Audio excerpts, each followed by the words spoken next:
The first people we're going to invite up are folks from Glasgow who went to Uganda. Yes. Ali and the team. So it's not just folk in a video going to, I don't know where the young team went on the video there. Here's Ali and his team. And come on up. Come up. So we've got Ali and Erica and Ethan and Andrew. So Ali, what's your normal job? I'm the youth pastor here at Queen's Park Baptist Church. Okay.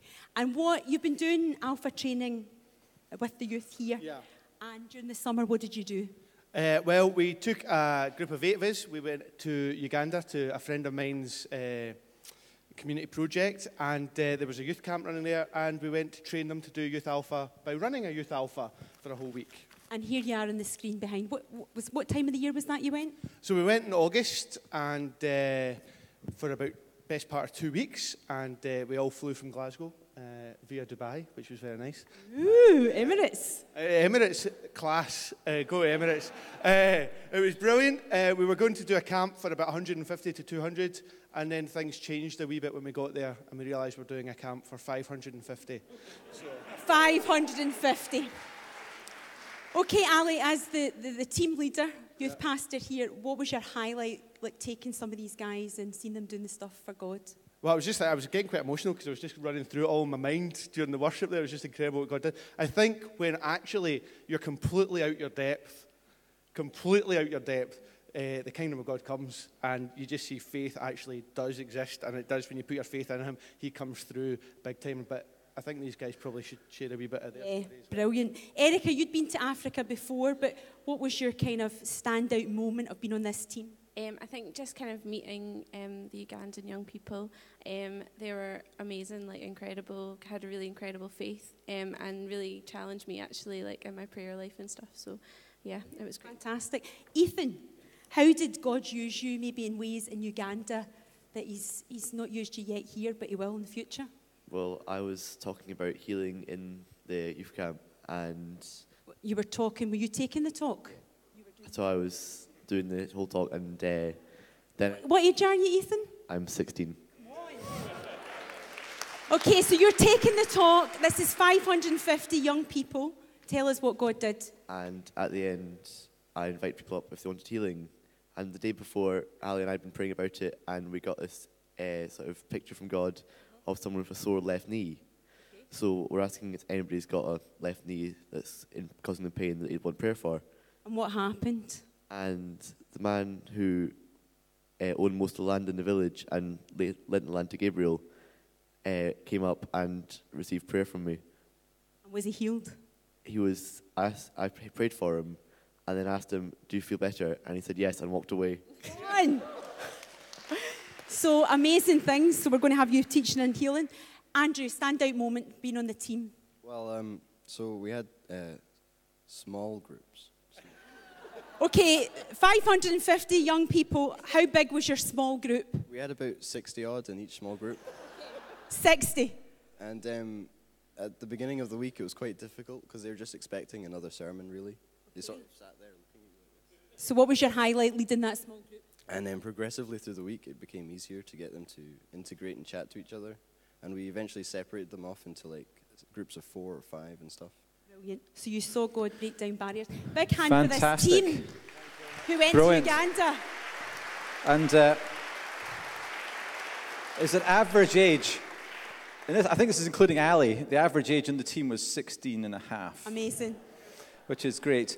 We're actually seeking young evangelists. This is an amazing magazine called Broadcast. I hope you've seen it, and maybe they're there to be handed out. Pete Gilbert, come up here, and Laura. It says on the first page, you haven't seen it, New Partnerships seeks young evangelists. Pete, what's that all about?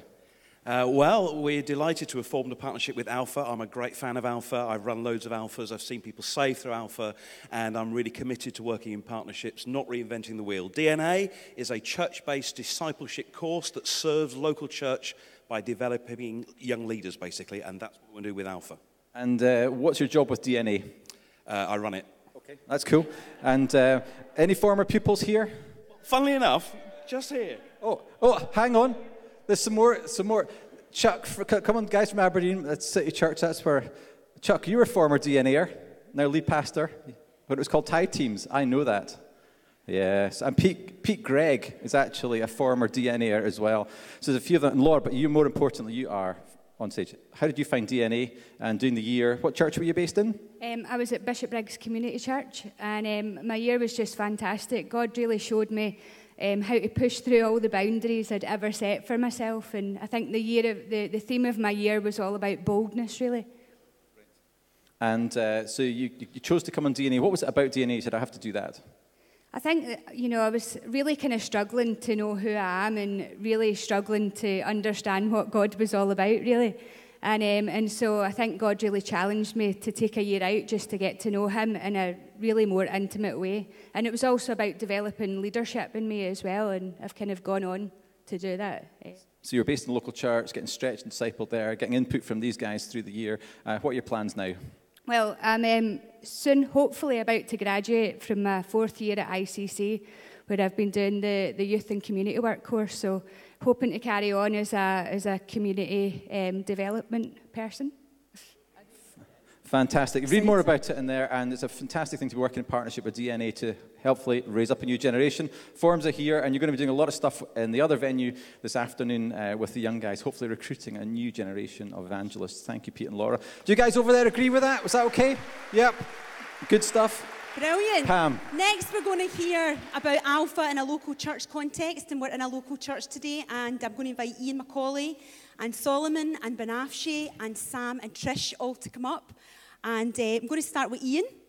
Ian, senior pastor here. What's been happening with Alpha at QP? Tell us. Well, we've been challenged to be a church that's contributing to calling this city to life and just changing who we are and what we're doing so that we're really engaging in mission. And about 18 months ago, we began to think about what does that actually look like? What can we really be doing together that gets behind God's mission in the city? And we've been doing Alpha since it first came to Scotland. And we're doing it in all sorts of different ways, all sorts of different places. But we sense that we need to really re-engage with Alpha, put all our resources behind it, and begin to really see it as a key vehicle for mission here at Queen's Park. What impact has that had on the congregation, resources, strategy, all that stuff, Ian? Well, we just keep asking for all our resources to be for Alpha. But it's been costly in some ways because we really have had to lay aside some other things that we enjoy doing. Some people have had to lay aside, I guess, their own ministries and the things that really are on their hearts to do so that together we can get around something that's we're able to engage with together in mission. And there's really been kind of 2 flavours of Alpha that's been happening. Do you just want to explain that before I pass on to Solomon? Yeah, we decided that what we would do is we would really resource Alpha big style. So we are privileged to have a staff team here. And we were able to say to everybody in our staff, you take a lead in one area of Alpha. So we've got somebody leading in operations, somebody leading in the program, somebody leading in the teaching. And then gathering a big team of people together. And we were just about to work on that and just about to launch it when a bunch of Iranian guys walked across the threshold one Sunday morning at the same time as my good friend Solomon walked into the building looking for something to do. And having done Alpha in Farsi for a number of years, we put them together, and there's been an explosion of growth. We've seen a lot of Iranians and Afghanis coming to faith in this last year. Yeah. Whoa. It's good. This is our brother Solomon, and he's kind of running back-to-back Farsi Alpha. In fact, this afternoon at 12:30, you're going to be running Alpha for 9 Iranian guys. So Solomon, why do you love running Alpha so much? I want to speak. Yes. Yeah, we're going to translate here. Sam's going to translate. آلفای ما فرق میکنه با آلفای اسکاتلندیا. Our alpha session is different from Scottish alpha session. آلفای ما چون ما بک‌گراندمون از مسلم هستش، اسلام هستش، میایم وارد مسیحیت میخوایم بشیم. Because we came from a Muslim background and we want to enter the Christianity. بعضی از درس‌ها هستش که فرق میکنه. من مجبور هستم که از فرهنگمون استفاده کنم، از سلیقه ها استفاده بکنم، از تمامی ادیان توضیح بدم تا بچه‌هایی که از اسلام میان متوجه بشن که چه فرق بزرگی بین مسیحیت و اسلام هست. Some of our lessons are different. For example, I must use our background, other religions, or our culture. So other people that came from Islam, so they find the difference between Christianity and Islam. So how many have you run in the last year, in 2012? How many Alpha courses? I can't remember, but we had near the. He speaks English too. No, sometimes we had near the 32 baptized here. Yeah. 32 Iranians baptized here. And now we're waiting for on 17th of February. Yes. Five guys they getting baptized again here, and now in my Alpha, 9 guys on Alpha just now this afternoon. Brilliant. Banafshi, yeah. What happened to you in Alpha when you came and did Alpha with Solomon? How did God speak to you? What's different in your life? Okay. Well, first I had a lot of questions, which they were somehow answered, but still there were some depths. So I prayed that if it's the truth and I was really looking for the truth, I asked God to show me a sign or something so that I can be sure I'm on the right way. So, on that session with, filling with Holy Spirit, wow, that was incredible, So, yeah, that experience, I think, changed everything. And the most important thing that happened to me was myself. I changed a lot after. Okay, I'm going to come to Trish now, because Trish did our Scottish Alpha, and because we run the two together. And Trish, why did you even do an Alpha course in the first place? What happened to you? Well, it was a chance conversation with a work colleague. She was only with us for about a month, and she came in one day to the office, and I made her a cup of tea, and we were chatting, and she just had a great sense of you sensed something about this person? Something about her, and I loved her chat. And what did she say to you on our last day? Well, God was in her life, and I thought I could do a bit of that. And her last words to me before she left the office was, Trish, if you never do anything else in your life again, do an Alpha course. Wise, good advice. So I didn't even know what an Alpha course was. So how did you find an Alpha course? I spoke to my sister, who's also a Christian, and she told me there was one starting the following week at Queen's Park, and that's how I came to Alpha. And how has your life changed as a result of doing Alpha? Well, I just loved coming every Thursday. It was the chat with people, the speakers. I couldn't wait to come the following week. But for me, the Holy Spirit Day was just amazing. I felt God coming into my life on the Holy Spirit Day. Amazing. You put your hands together for all these Fantastic. people. Thank you. Thanks, guys. Okay, thank you very much. That is... You don't have to be 16 and a half to go abroad to share Jesus and to train evangelists. And Brenda and Andy led a team with Ian and Roseanne. And from Fetteresso, that's at Stonehaven, if you don't know where Fetteresso is. And went out to Mexico. I think, oh yeah, here we go. So Brenda, why did you go to Mexico particularly? Were you just passing or? No, not just passing. I think we were sent by God. It was definitely revealed. Actually, at the Vision Day last year, the word Mexico came to Roseanne. So that was us starting the process. We registered, and Mexico was in one of the choices. We met as a team, and we put Mexico last. And what came back was Mexico. You got to go to Mexico. Andy, you went to Mexico. What's your day job? You an evangelist? No, I'm a manager of an oil company in Aberdeen. So I'm not, no way am I an evangelist. So what sort of things were you doing out in Mexico then? You don't get the microphone, by the way. All right, okay, sorry. Just part of the team, giving some of the talks, just helping out on the tech side. But for me, I think one of the highlights was on the Saturday night. This was unplanned, but we got an opportunity to visit the prison on the outskirts of Playa del Carmen, and just to see, it was a real privilege and a real blessing to see what the church there have been doing for the past 4 years, and just worshiping God with 100 guys there. And it just made me realize it doesn't really matter who you are, what you've done, what your circumstances, God will meet you where you are, and it was just fantastic. Fantastic. Maybe a few more Alphas happening in Mexico. What's the gig? Hopefully, yes. We did leave them with a lot of resources. And one of the things, actually, when you did training with us was when they say to you, no problem, that it possibly wouldn't happen. And all the way through, we did have to change what we were doing. God led us. And we met with people we were meant to meet with.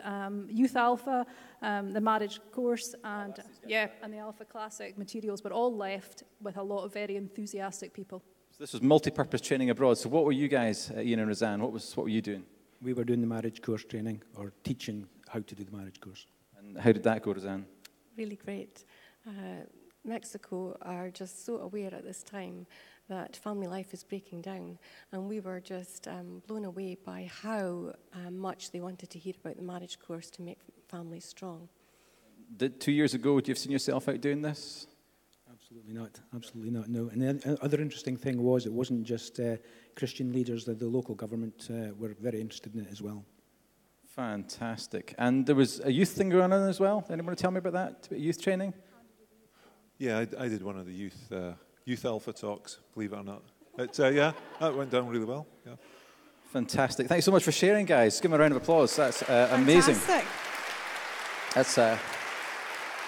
Next up, we're going to hear from Linda and Graham McAllister, who are from Cartsbridge. They just started Alpha this week, so we just wanted to catch. So Queen's Park just started Alpha this week, and these guys have like the latest courses to start. So we just. So you guys do things well at Cartsbridge. We know that. But how have you been doing Alpha over the years? Because we're all here to get ideas today. Well, it's me.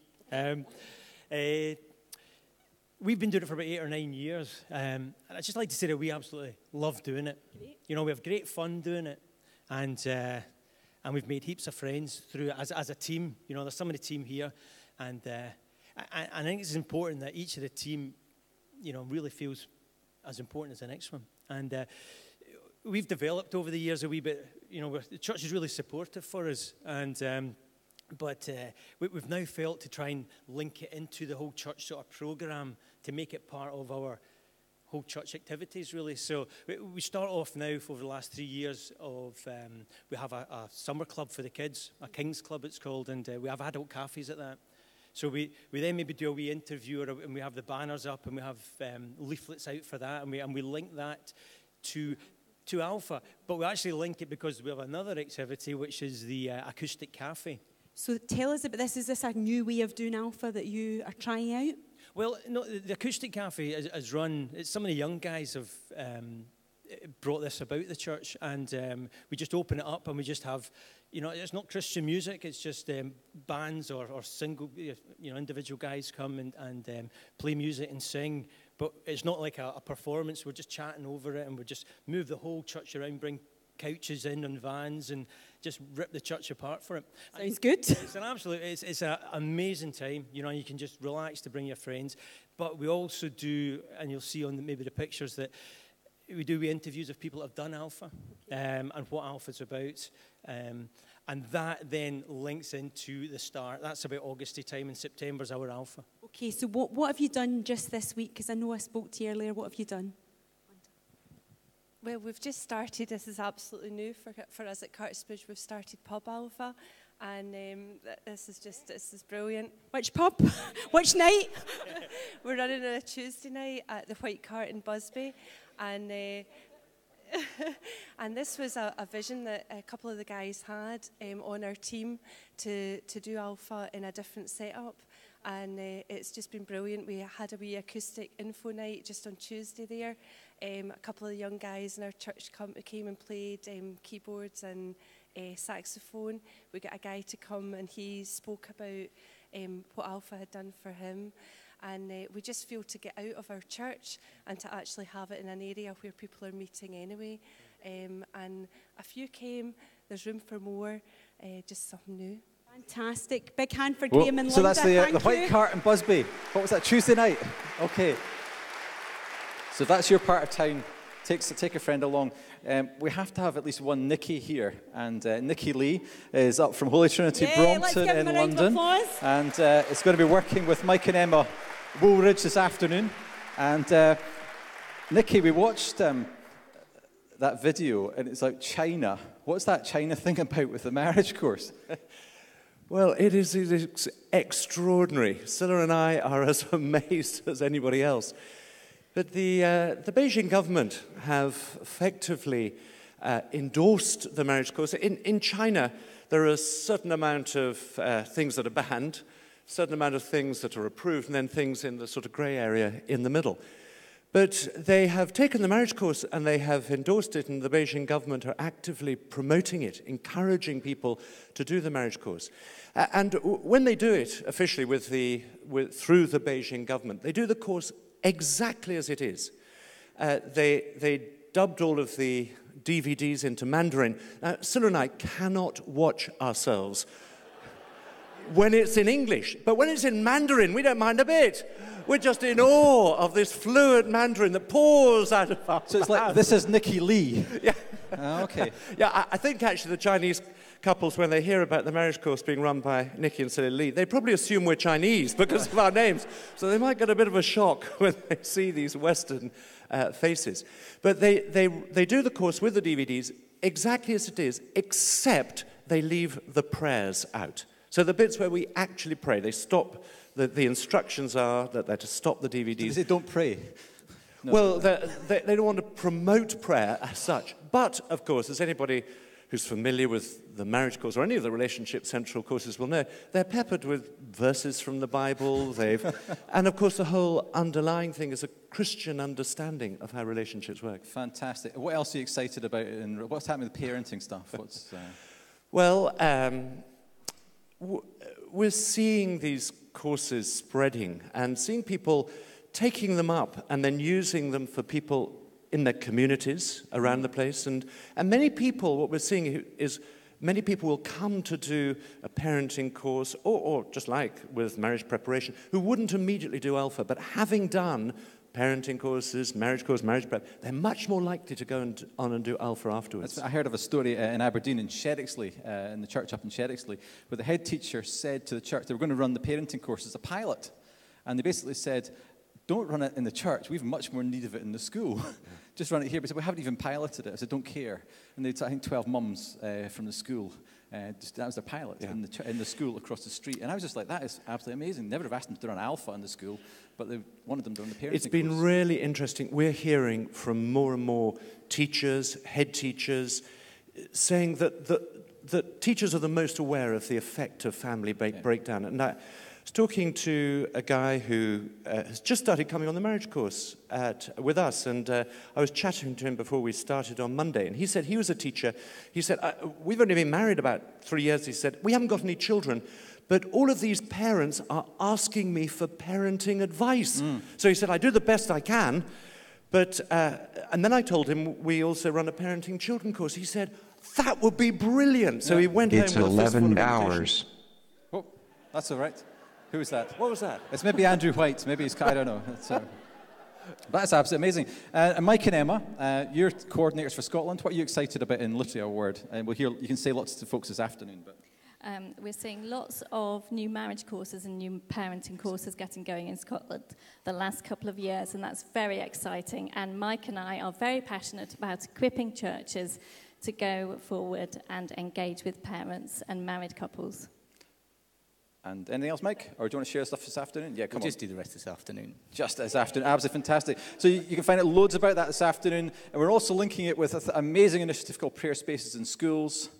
And Schools Alpha, Youth Alpha in Schools, going to show some of the links that happen and how these things all link together alongside the release. Thank you so much. Now.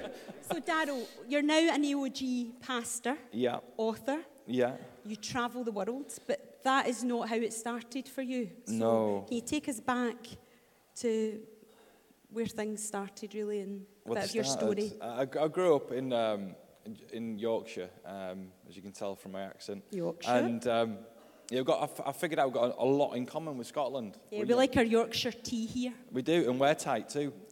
And I'm peeling orange in my pocket so I don't have to share it. And so I grew up, it was a rough area. It wasn't the best place to grow up. It's a town called Nottingham. They have a saying that it's a good place to come from, bad place to move to. I was up filming with the BBC recently, and we went to the top end of the estate, and it's just not there anymore. They've just bulldozed it. Right. And so, yeah, it's the kind of place, you know, police didn't go on it after dark, buses didn't run it on after dark. You drive through slower than 30 miles an hour, you lose the wheels off your car. It's just that kind of an area. So, into teenage life, you kind of progressed into serious crime. Can you tell us a little bit?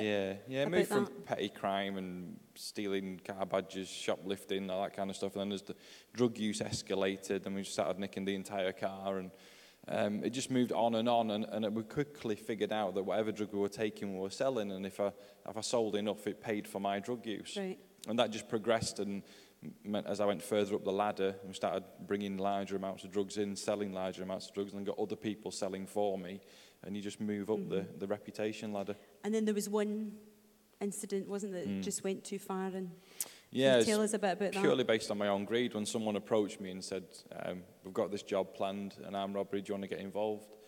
They needed a driver.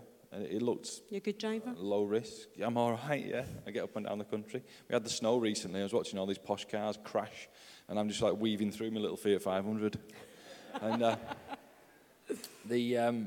so we went over, and this is the days before police central databases, so you could get away with nicking cars for at least a week because it wasn't on any computer. So we used to cross the border from West Yorkshire to South Yorkshire, nick the car and bring it back. So the car I nicked is one I'd always wanted at the time. It would give my age away a little bit now. It was a Lotus Carlton GSI 3000. Does anybody remember them?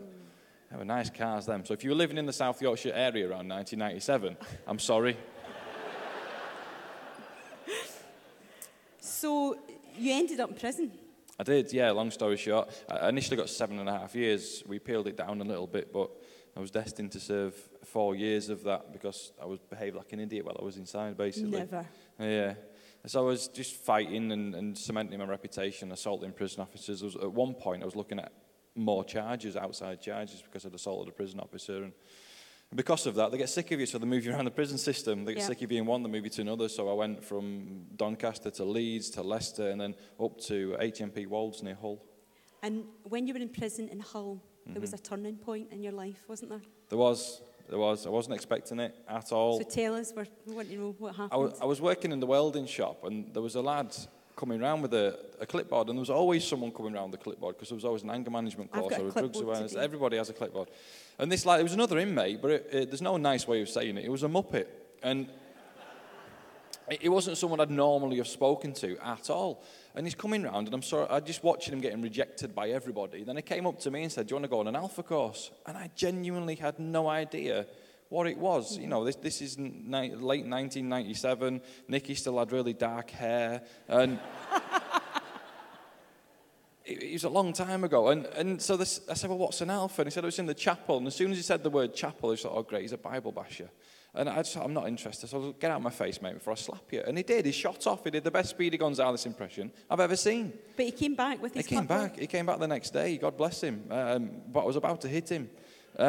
Just because he had the nerve to ask me twice. And he just got within slapping range. And he blurted out. He went, you get Wednesday afternoon at work and you get free coffee and you get free biscuits. So you went? I'll see you on Wednesday. It's a bit like the white cart next Tuesday. Yeah. And I didn't know at the time, but I then went and did my first evangelistic act. I rounded up everyone else in the workshop and took them on alpha as well. That's great. So, you went along, and what particular talk, what week in the alpha course in prison hit you? It was by week 2. It was the why did Jesus die?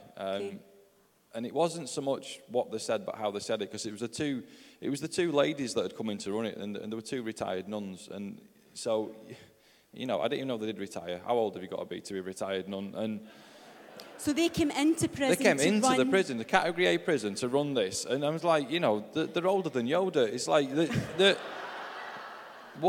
what were they doing in a Category A prison? And they ticked every one of my Christian stereotype boxes for Christian ladies. Oh, sandal socks and a slight moustache. It was just... Okay. So the talk was, why did Jesus die? But Why did Jesus really die? what I'm hearing is that these ladies, there was something about these ladies. Oh, they were just full of so much love and compassion. And when you're sat there and you genuinely feel dead on the inside, Yeah. and the topic of what Alpha enables the conversation to happen and how they put it across, that was like getting hit in the face with a wrecking ball. And it stopped me dead in my tracks. Mm-hmm. And it made me just say to myself, do you know what, Darryl, for once in your life, just shut up and listen to somebody else. And then there was another significant moment for you in your cell one evening. Yeah. It was at the end of the course, and they gave us some literature and a Bible. And so I came back, and there was nothing on the radio. Arches had finished. And so I sat there, and I was just thumbing through the Bible. It was the finger of fate. And I was thumbing through, and it dropped on the book of Job. But I'd never read the Bible before, so I thought it said Job. And so I thought it was a funny place to find one. I'll have a read. And it was through his story, really, his journey of having everything, losing everything, gaining everything back. But through the whole process, his faith only got stronger. I thought, what made God so real to him? Yeah. So I sat there and I said the first real prayer I'd ever said. And I can't say it word for word because it had quite a few swear words in it. But, you know, God speaks every language, including blue. And I just poured out my heart to him, and he responded. I didn't know he was going to respond in such a way, but he did. And what was the response to that prayer? Because it was pretty supernatural. The next morning when I woke up, I'd always have a fag first thing, because I was gagging for a cig. Okay. And I went to grab my cigarette, and I thought I was going to projectile vomit over the cell. It was horrible. This horrible nausea just hit me, and I had to get rid of it. I couldn't stand the thought, the look, the smell of it, so I threw it out my window. My tobacco, I got it. My Rizzlers, I got it. My wick lighter, threw them all out of my window. As soon as they'd gone, I started feeling better. Mm-hmm. Then the thought of my cannabis I had in my cell came into my mind, and as soon as that came back, the nausea came back, but with a vengeance worse than before. Did you throw that out the window I threw the too? weed out my window too, so whoever was on yard cleaning duty that morning thought it was Christmas come early. I was freaking out. I said, Darryl, go get a wash, go get a shave. I went to start getting a wash, and I looked in the mirror, and I stopped because I did not recognize the guy in the mirror. What was different? He was smiling. He was beaming. He was glowing. A lot of people say you don't look like you could do the things you did, and I said I never used to look like this. I didn't. When they were doing the editing, the BBC were doing the editing. The director, the editing guy, he said to him, "Pick out who you think this story is about." And he went through everybody, and he picked me last. Yeah, and he said he looks like something from a boy band, and. It's good I wasn't there to beat him. He looks good up close too. And I just didn't recognize. And then I noticed I didn't just look different, I felt different. All the hate and the bitterness and the anger and the addiction, it just wasn't there. All I had was this big ball of joy trying to break its way out of my chest. So how long did you have in prison before you were released then for this change? I still had a couple of years left to run on my sentence. So how did all your mates in the prison react? Really positively. Initially warily. Like, is he playing it? Is there an angle to this? Is he going to flip back and rip my head off? But yeah, and so we had this 2-year period of being discipled, and we saw revival in the prison. There were so many people came to Christ, and they turned the units into drug-free units, and it was phenomenal. It was phenomenal, and we're just running Alpha, but prison style. Prison style. We just interpret it from posh into convict. And you're going to be in a seminar this afternoon talking more about that. Yeah. And what you do now? Tell us a wee bit about what you're doing now. Well, I pastor a church, Hope Corner Community Church. We've just come to the end of a new build project. So we've got 2 sites now. The church is growing. We're running Alpha. We're about to do a unified Alpha launch in September. We just opened Hope Corner Academy. It's the first church-run special educational needs school in the borough. Fantastic. We launched CAP Centre in mid-November. We just fed our 400th family.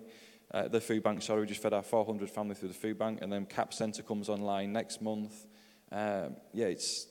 It's great. So just before we move into coffee, folks this morning listening to all the interviews, what would you say about getting involved? Prison Alpha, Youth Alpha, Pub Alpha, what would you say to them? Getting involved in any kind of Alpha. We're all called to do the work of an evangelist. Doesn't mean you all have the gift of an evangelist, but you're all called to do that work. And what Alpha enables you to do is just have the conversations and make the invitation. And that's it. What's the worst they can say? No.